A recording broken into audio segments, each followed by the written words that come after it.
Hi, and welcome to another episode of PR Done and Dunner. My name is Jordan Chanofsky. I am the CEO of Fusion Public Relations. I am here with my colleague, Diana Bost, just very briefly. Fusion has quite an extensive array of blockchain and crypto clients. We launched Solana. We have clients in exchanges, banking, payments, wallets, and many other areas. And I actually happen to be a co-founder of a blockchain startup called SpotStar, which is in the business of disrupting the music industry. Today, we're joined with a very special guest, Danny Nelson. Danny is the Deputy Business Editor of CoinDesk's. Danny, welcome to our PR Done and Dunner podcast. Thank you. I'm happy to be Dunner on this podcast. Danny, maybe you can give us, just as an opener, a quick overview of CoinDesk's and your position as Deputy Editor. Yeah, so CoinDesk's is the most widely read trade publication, I guess you could call it, for the crypto industry. We cover different blockchain protocols. We cover regulatory news, stable coins, central bank digital currencies. Really, the big narrative that we're telling is the future of money. TM, I think that's actually our catchphrase or something like that. But we're a very big tent. We have a very big tent approach to the crypto markets and to telling this story because there are so many different pieces threading through it. And within that organization, I help out in running the business team. Business is a term that really can apply in any which way. But for us, it means the exchanges, the protocols, the startups, really that whole world. Terrific. So CoinDesk's has become somewhat of a phenomenon, and I know that firsthand because when our clients achieve visibility in CoinDesk's, they consider it to be a big win. How has that happened? What have you done right to make that happen? So, I've been at CoinDesk's for a little under 3 years, maybe more like 2.5 now as a full-time employee. But when I arrived in a bear market. Even by that point, CoinDesk's had really established itself as the most visible brand in crypto media. It certainly remains that from my perspective, and I think that we have the traffic to back that up.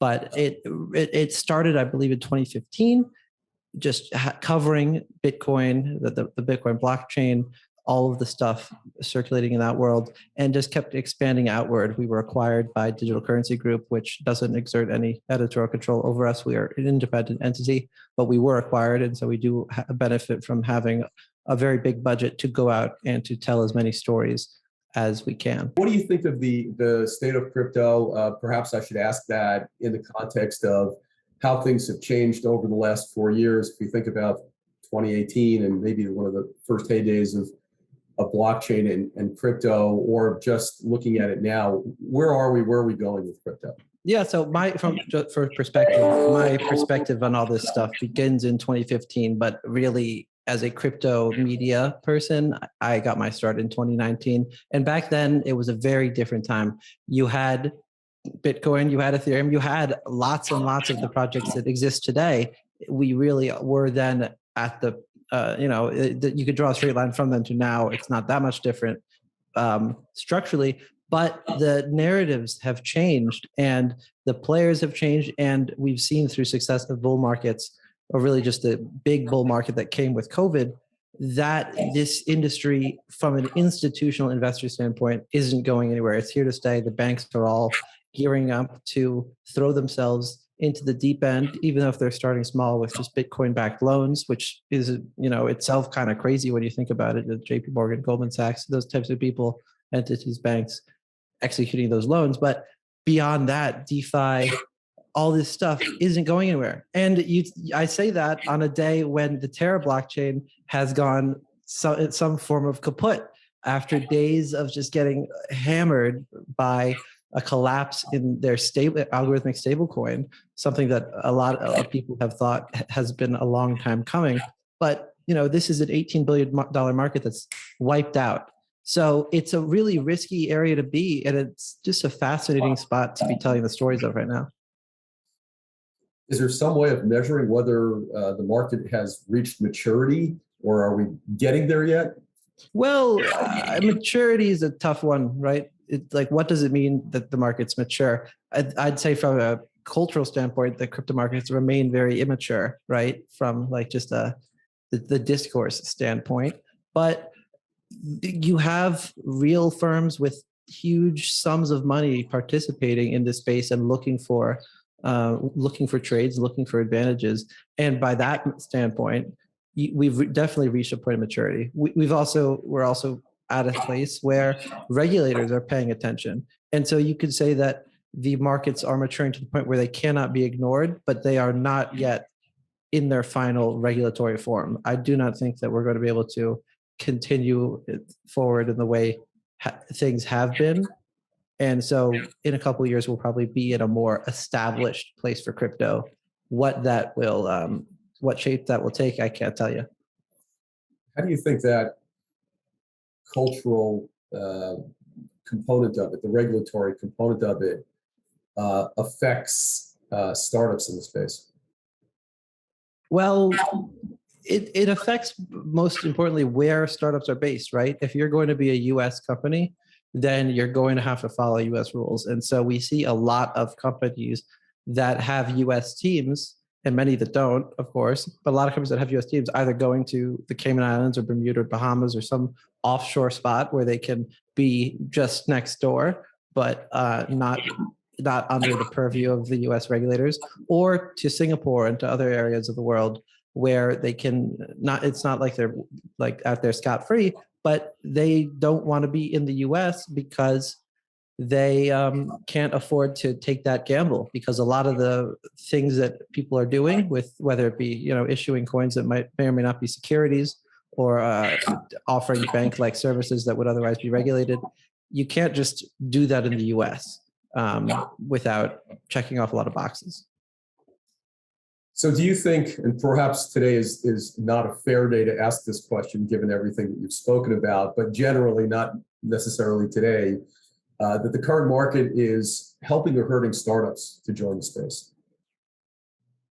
Right now is going to be a really tough time for a startup, because startups need money, right? And startups need money from the venture firms. And a lot of venture firms on today, this is Thursday, May 12th that we're recording, from what I'm hearing, there are a lot of VCs and a lot of token hedge funds that are underwater in a bad way right now, because they just watched Terra and Luna basically go to zero. That's a lot of money that just has been lost in an instant, and they're not going to be as aggressive, I would assume. And I'm just assuming here, I'm not a VC. I'm not participating in these deals myself. Although if anyone wants to tell me how those deals are going, let me know at Real Danny Nelson on Telegram. But this is going to be a tougher market for startups to get their footing from a funding standpoint, as is my assumption. So let me ask you a question that relates both to funding, but other areas as well. And there's a sort of, I think maybe it's an obvious perspective, maybe not, but we've seen the days of, especially Ethereum come out, Bitcoin, and even though Ethereum was smart contract based, still I think we collected blockchain and crypto into the same bucket several years ago. Mm-hmm. Time, the advent of, well, just for sake of argument, the idea of enterprise blockchain evolved that was no longer directly related to crypto. I tend to think of Solana actually as being the inflection point of that process, but that's a personal perspective, not related to the question. So when we talk about venture backing, when we talk about startups, when we talk about marketing in crypto, is there a divergence when we're talking about the enterprise blockchain side and the crypto? Do they fall together in this? How do we look at it?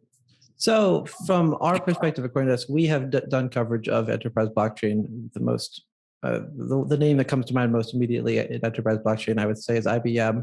So we have covered things that have been happening on that, or and as we have reported, things that haven't been happening on what appears from the outside to a couple of years ago have been a somewhat failed project. But it's tough, right? When we're talking about enterprise blockchain, there's a certain element of being a decentralized blockchain that makes sense to me. And when you take out the decentralization, which is what you need to do for enterprise systems, because companies, if they're just running internal systems, first off, if a company is running an internal system, it doesn't need a blockchain, right? It's a bad way of running a database. If you have multiple companies, then maybe it does make sense to have some sort of shared ledger where lots of different, lots of the companies, run validators and together control the governance, and it's split between them. But as you have those more and more centralized systems, it doesn't really make sense to me why a blockchain would be the solution, because the power of the technology, in my opinion, is in that decentralization and in that pursuit of a system that can't be easily controlled. And that desire and that need quickly runs into the competing demands of enterprise, corporations. So is the point that you're lumping any decentralized ledger, whether it's designed for non-crypto blockchain or crypto, falls into the same bucket? Well, most decentralized blockchains do have their own token. I wouldn't say that they need to have a token to be relevant. Well, actually, to be relevant from a market perspective, if you don't have a token, then only the true diehards are going to care about you. But you can be in pursuit of that idea even if you don't have a token. That makes it tokens make things a little more flashy because people have a very direct route to having skin in the game. But Starkware, for example, they're doing a really cool stuff. I'm still trying to learn about them. They don't have a token, right? They are building decentralized systems that help perform actions, and you can do things on top of it in a decentralized form. They don't have a token. They're not an enterprise system, but they're still relevant, I would say, in today's market. It would be almost strange not to talk about the almighty NFT in a conversation about marketing in crypto. So maybe I should just throw it out and say, where are we going with NFTs? Or maybe more specifically, I'm seeing at least the talk of really functional NFTs. Obviously, you have NFTs that are being used today in art and in sports memorabilia and so on. But we're actually starting to see more come out specifically in entertainment that actually engages audiences and so on. Where do NFTs go? NFTs is, let's just say we're McDonald's, right? And we want to put out the McRib as an NFT. I think that story is told. It's silly. It's irrelevant. Yes, NFTs, I would say, have value because they create a system whereby you could have ownership of a digital object, and that's not something you can do. We make jokes about, you right-click save a JPEG, and now I own your NFT. Yeah, you own you have a copy of the visual, but you don't have that record that shows you have ownership that the creator of the thing signed off on, like one does on a painting. So that has value. I think that where we're headed though for NFTs is toward that world where only the ones from a big commercial standpoint that afford some sort of rights to individuals, not revenue sharing, but as a fan club membership that grants you access to events, that gets you discounts perhaps. I'm only in I can talk about this. Full disclosure, I'm only in one NFT community. It's called LinksDAO. This is not investment advice. I just like golfing. And owning this NFT gets me discounts at a place where I can play golf. Eventually, it may or may not give me the right to buy membership in a club that the DAO is going to buy. And I think that's really cool. The NFT is more than just a thing that it floats out there. In the world, it is something that connects me with a community, and it is something that gives me certain rights, even though they're not profit rights.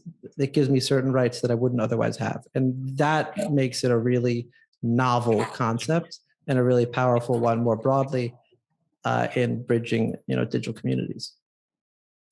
To tell you, that's one of the most compelling and wonderful descriptions of NFT that I've ever heard. That was really superb. Thank you for that. NFT is also a good place to start in asking the question about the have and have-nots related to crypto. And the world, at least the world that I know, are made up of people who have no interest in or don't understand crypto.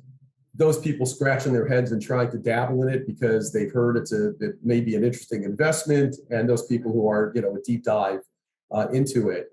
How do we bring more of the world into crypto in a, I'm going to use the word reasonable fashion, not in a hyperbolic fashion? Well, I would say that the power of crypto is when it's used by those who need its promise of creating this decentralized system where people aren't in control. And if you live in a world where that's not necessary, then you don't need crypto. The full stop. You don't need to have it. And trying to bring those people in from a hype/investment standpoint isn't going to accomplish anything in a reasonable way, in my opinion.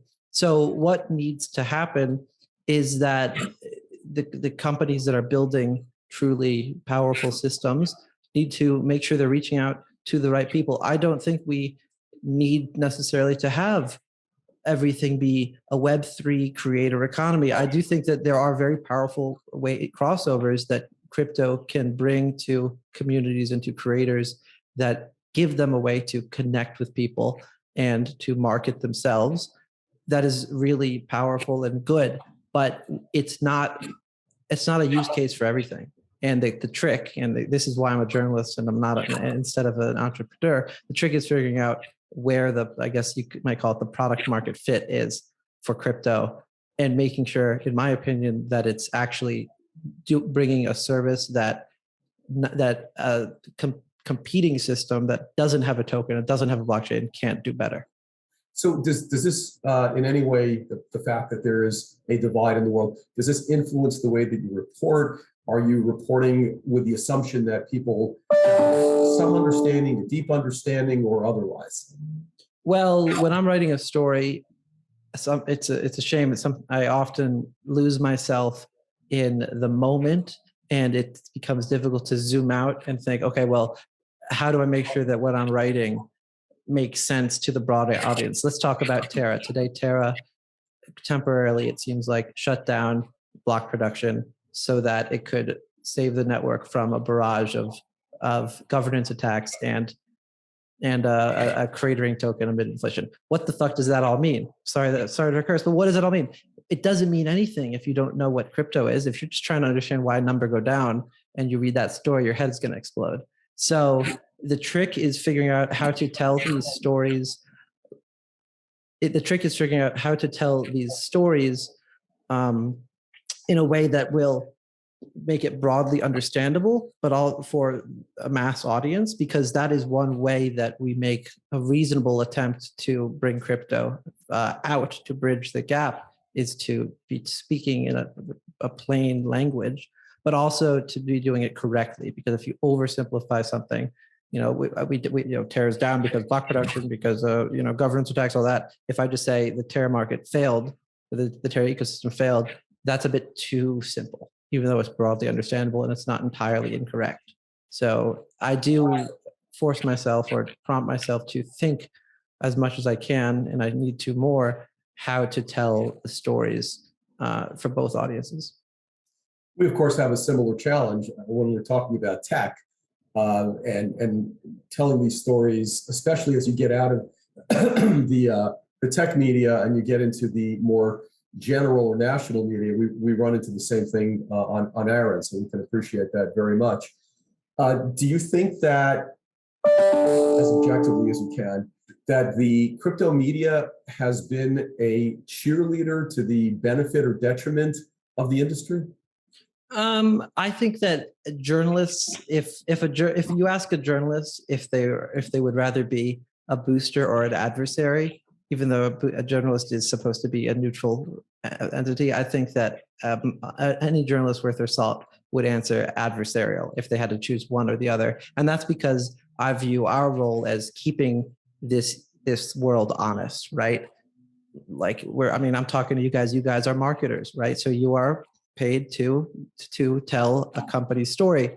You're not paid to tell the competitor story. And that's fine, because that is how companies go out into the world. But the role of the journalist is to look at everything that's happening and to tell a story that may not always be wanting to be told by those who know it. So I really disdain, I'm not going to name names here, but I disdain crypto publications that I view as practicing boosterism, because I think that's highly irresponsible and against what the value of responsible journalism is, to be a booster. And by the same token, it's just as damaging just to have a negative drumbeat. We get accused of being FUD desk, FUD being fear, uncertainty, and doubt. And sometimes that label may or may not be warranted, but we're not going out there to spread messages that are incorrect. We're never out there to spread messages that are incorrect. And we don't exist to go out and FUD everyone. We're going out to tell the news. And when we're doing our job in the best possible way, we're going to tell the news stories that don't want to be told. How do you feel about some of the crypto publications that have gone pay for play? So yeah, if it's not, I think that TechCrunch and Business Insider have parts of their website where you can pay to just put up a press release. And if it's marked, my whole thing is, if something is out front about what it is and what its connections are, then I'm okay with it. CoinDesk is owned by Digital Currency Group. That is an inherent conflict of interest. Digital Currency Group is invested in everyone, and they own us 100%. So we get accused of pumping their bags.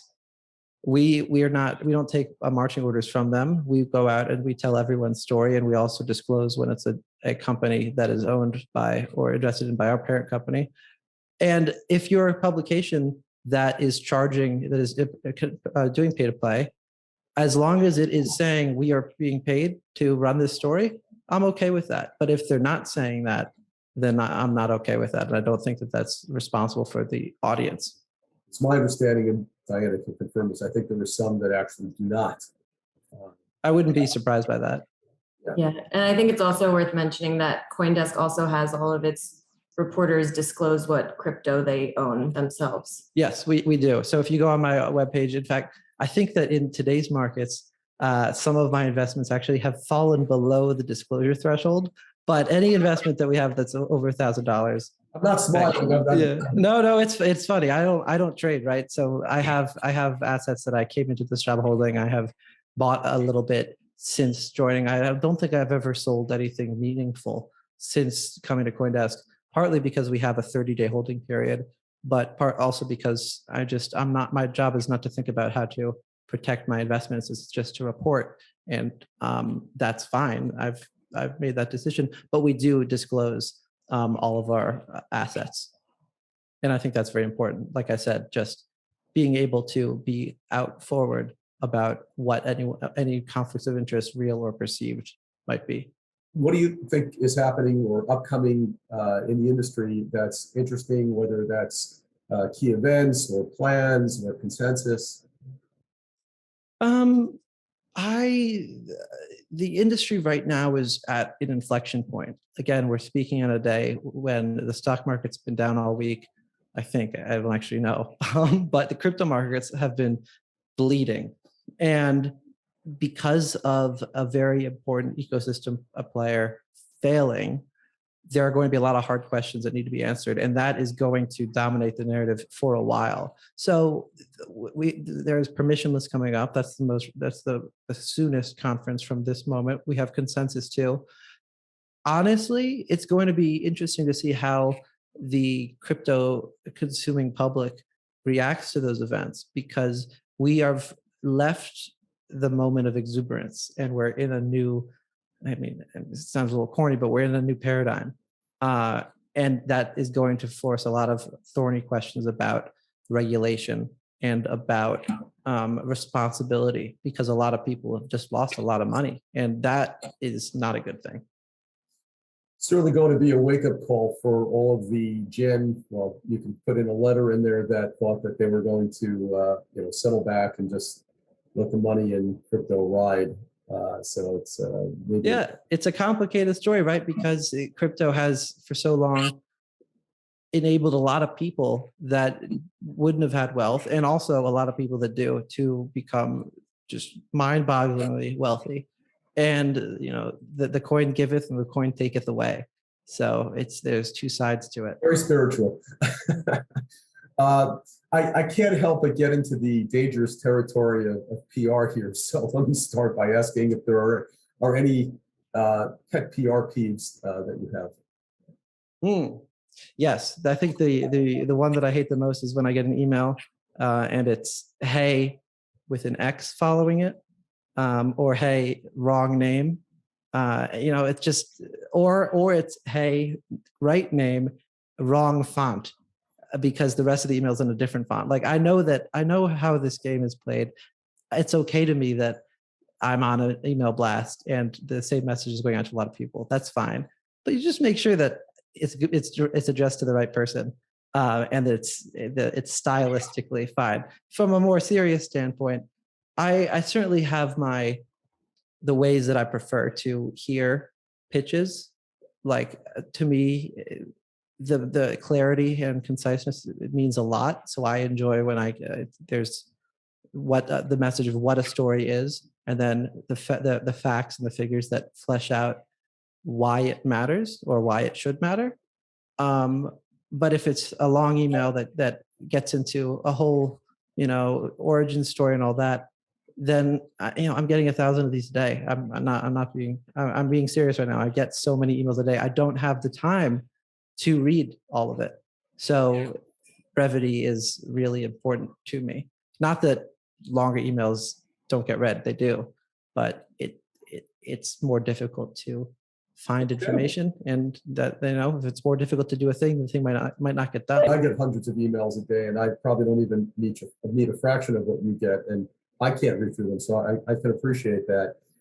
So any advice for companies that want to boost their chance of getting coverage? I mean, you've started in that topic, so maybe it's a little bit leading, but so you can wire the money to the following checking account. No, I'm not serious. We do not take.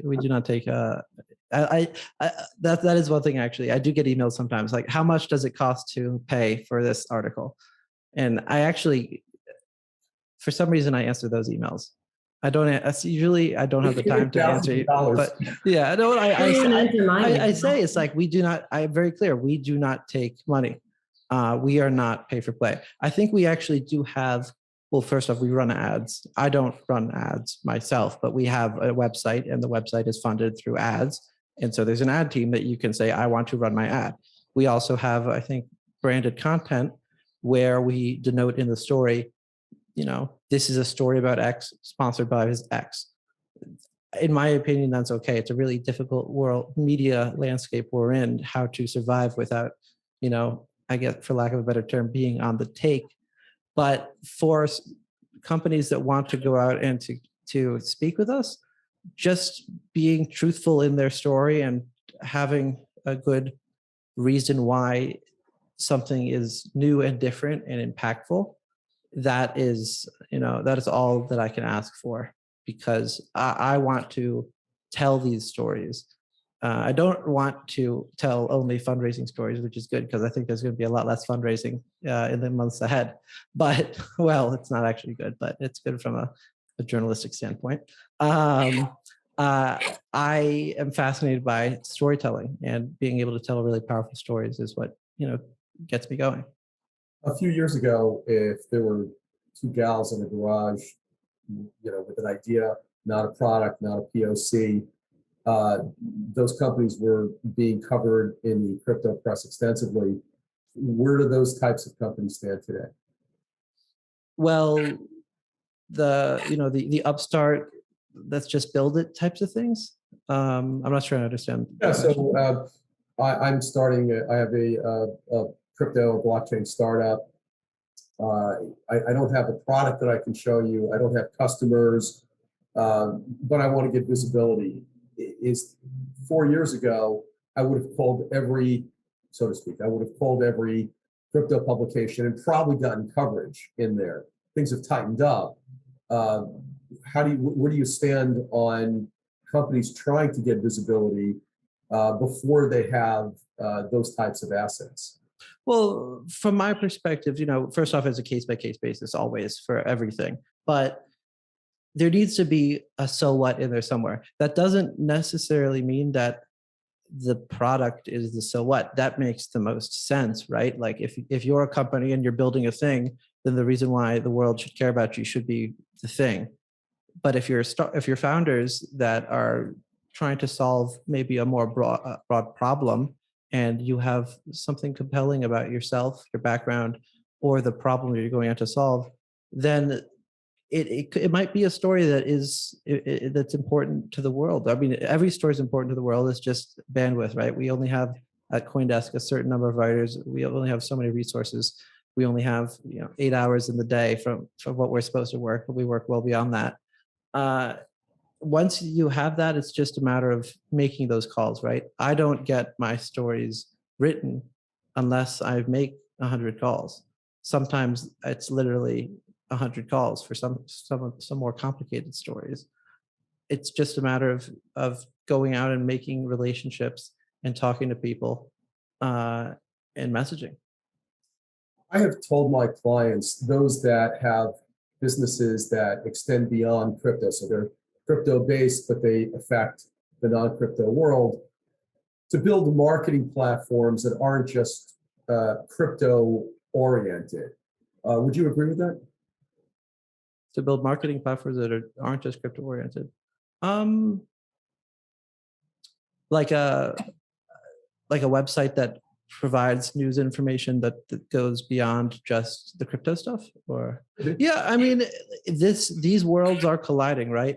A couple of years ago, crypto was that thing over there, and it was not so intertwined with the world. And to be clear, crypto still isn't that intertwined with the world, but that is changing. You see sponsorships. It's the NBA playoffs presented by Coinbase. I'm a Sixers fan. It's Philadelphia 76ers, crypto.com logo on their jerseys.